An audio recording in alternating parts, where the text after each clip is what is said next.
Hello there, welcome back. This is WION World is One. Thank you for staying with us. I'm Eric Njoka. The headlines. Israel called on United Nations-backed Hunger Monitor, the Integrated Food Security Phase Classification Initiative, to immediately retract a report which determined that famine was present in parts of Gaza.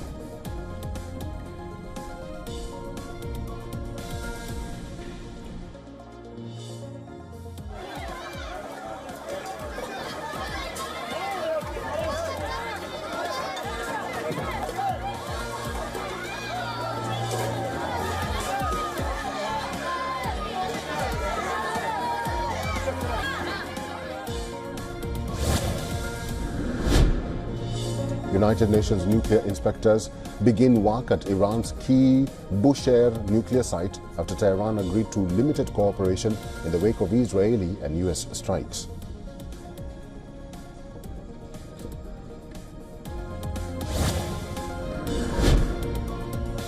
Indian apparel traders are looking for markets other than the US in order to cushion the blow from tariffs imposed on Indian imports by US President Trump.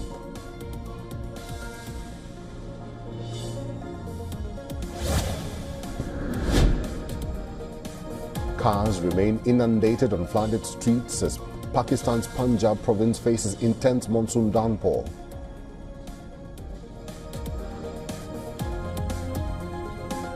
Africa is stepping up efforts to tackle cholera with the launch of a new Continental Emergency Preparedness and Response Plan. This comes as Sudan battles a sharp surge in infections, recording over 1,000 new cases in just 1 week. The Africa Centers for Disease Control and Prevention, in partnership with the World Health Organization, has unveiled a Continental Cholera Emergency Preparedness and Response Plan in Lusaka, Zambia. The plan aims to strengthen early detection systems, rapid response capacity, and cross-border cooperation as the continent faces recurrent outbreaks, often fueled by climate shocks and fragile health systems. The emergency of the initiative is underscored by the situation in Sudan. The country has reported more than 1,200 new cholera cases and 36 deaths in just 1 week. Since the outbreak began in May, at least 158 people have died. Sudan's conflict and collapsing infrastructure has slowed access to treatment, making the crisis even harder to contain. Health experts warn that without coordinated action, cholera, which is both preventable and treatable, could continue to spread. The U.S. reported its first travel-related human case of flesh-eating screwworms connected to a current outbreak. Here's what the Department of Health and Human Services says. The patient recently returned from a trip to El Salvador. That's when the diagnosis was confirmed by the Maryland Department of Health and CDC. Infestations of New World screwworm are running rampant right now in Central and South America and the Caribbean. And New World screwworm typically infect livestock, but can also affect humans. The last major U.S. outbreak occurred 50 years ago. The threat is real and the time to act is now. We have suspended live cattle, horse, and bison imports through U.S. ports of entry along the southern border. These parasitic flies lay eggs in open wounds. That's why the CDC advises keeping wounds covered, especially when traveling. The infestation can be painful but rarely fatal for people. Doctors can treat most cases, but the process is difficult. It usually involves physically removing the larva from the infested tissue, and surgery may be required. Still, screwworms can devastate herds of cattle, destroy wildlife, as well as threaten the food supply and national security. This puts officials on edge. This can result in billions of dollars of losses a year. It could truly crush the cattle industry. The current method of controlling the spread is to drop sterile flies in infection zones. And this place was emblematic of it with the crime. President Trump has defended his decision to send troops into Washington, D.C. as necessary to deal with what he's describing as an out-of-control crime problem. Data shows that reported crime in D.C. is down over the last year, but a new AP NORC poll finds that doesn't necessarily match up with people's perceptions.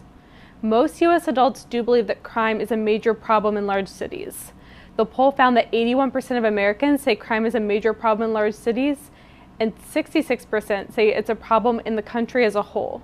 Far fewer see crime as a major problem in their own community or in small towns, although people who say they live in urban areas are more likely than people in suburban or rural parts of the country to say crime is a big problem where they live.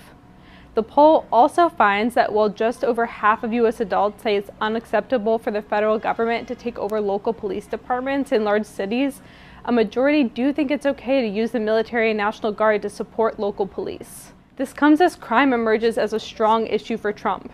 About half of U.S. adults approve of the way he's handling crime, and his presidential approval has increased slightly since July. His approach to handling crime is seen more positively than his approach to the economy and immigration. Iran's ambassador to Australia emerging from his embassy in Canberra a day after he was told he'll be expelled.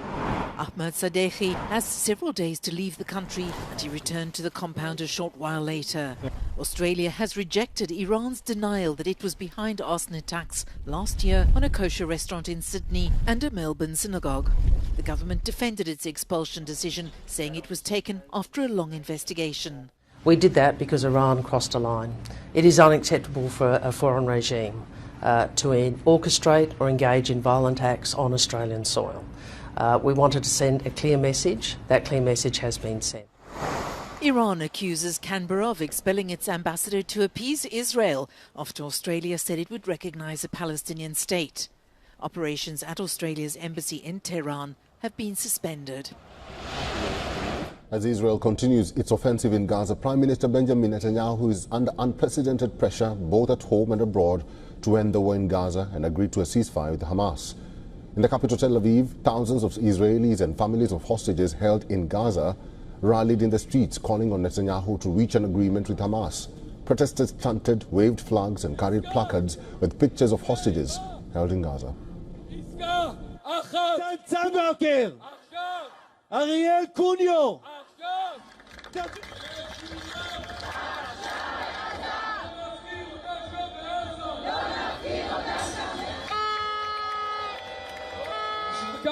תנו למשפחות לשמוע, אתם לא לבד, אנחנו איתכם. Thousands also gathered at Hostages Square in Tel Aviv to mark what the Missing Families Forum called the National Day of Struggle. In Washington, the Trump administration seems to have finally made some moves to resolve the deadlock in Gaza. U.S. Special Envoy Steve Witkoff says President Trump will chair a meeting at the White House to discuss a comprehensive plan for the Gaza Strip.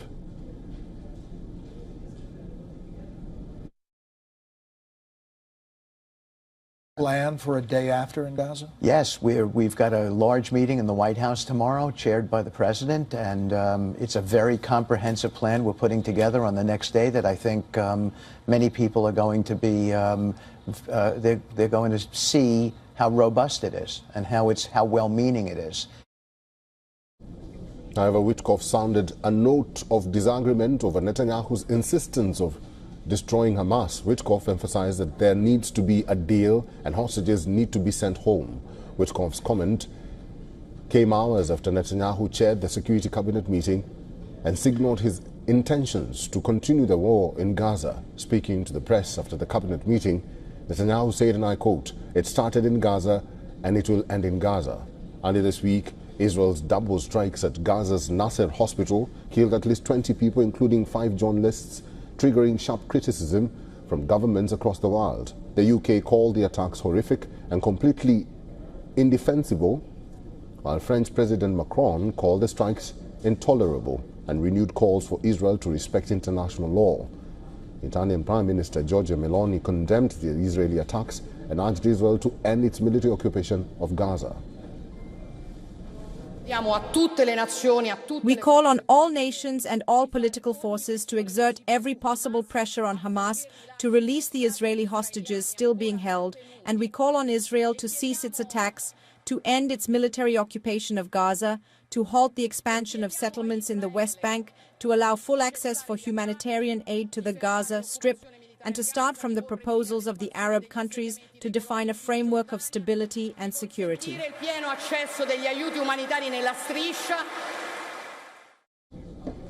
Later, Netanyahu issued a statement expressing deep regret and described the attack as a tragic mishap. However, Israeli offensive has continued in the enclave with at least 75 deaths over the last 24 hours, according to the Gazan health authorities. The Palestinian death toll in the enclave has now risen to 62,819.